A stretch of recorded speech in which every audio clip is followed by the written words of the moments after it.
Қайырлы күн, құрметті қыз-келіншектер. Бүгін мен мектепте сатылатын дәмі керемет жұмсақ, балалар сүйіп жейтін коржик дайындайтын боламын. Ол үшін қажетті заттар: ұн, сүт, қант, май және бір жұмыртқа. Осы жерде тұрған ингредиенттердің бәрін біртіндеп қосып, өте жұмсақ, шамалы қолға жабысатын қамыр илейтін боламыз. Бір жұмыртқамыз аламыз, шамалы араластырған соң үстіне қантты қосып,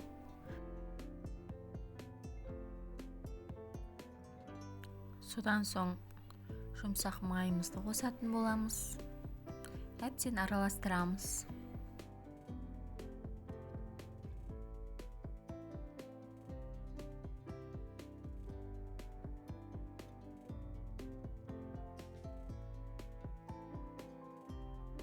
Әбден араластырып болған соң сүт қосып, және мен ұнға разрыхлитель қосып дайындап қойғанмын.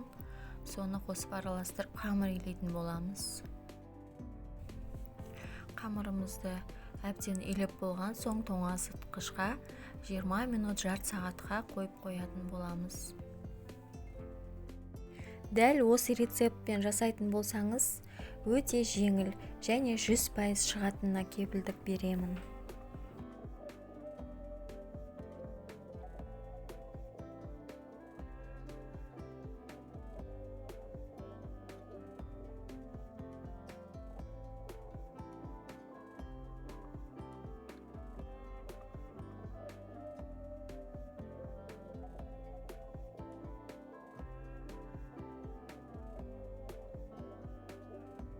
Рецептке қажетті заттар видеоның астындағы описанияда жазылатын болады.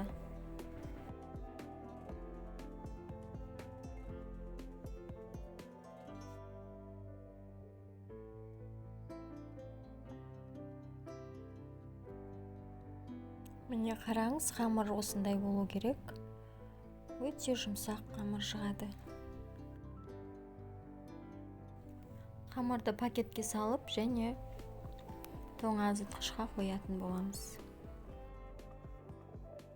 Міне бізде жарты сағат уақыт өтті. Қамырымызды алдық, енді екіге бөліп жаятын боламыз. Қамырдың екі бетінен ұн салып жаятын боламыз, өйткені қамырымыз жабысқақ. Толщинасы 1 см көлемінде болады. Солай етіп жаямыз. Ішіне разрыхлитель қосқандықтан ол тағы да көтеріледі. Міне менде осындай формочка бар.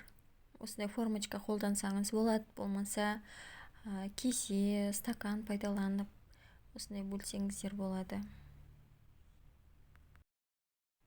Осы қамырдың жартысынан 11 штук коржик шықты менде. Енді противеньге салып, бетіне жұмыртқаның сарысын жағып, 180 градуста 10-15 минутта пісіретін боламыз. Міне біздің коржиктарымыз дайын. Коржиктарды 10-15 минуттан артық ұстамаңыздар. Коржик тап-тастай болып қалады.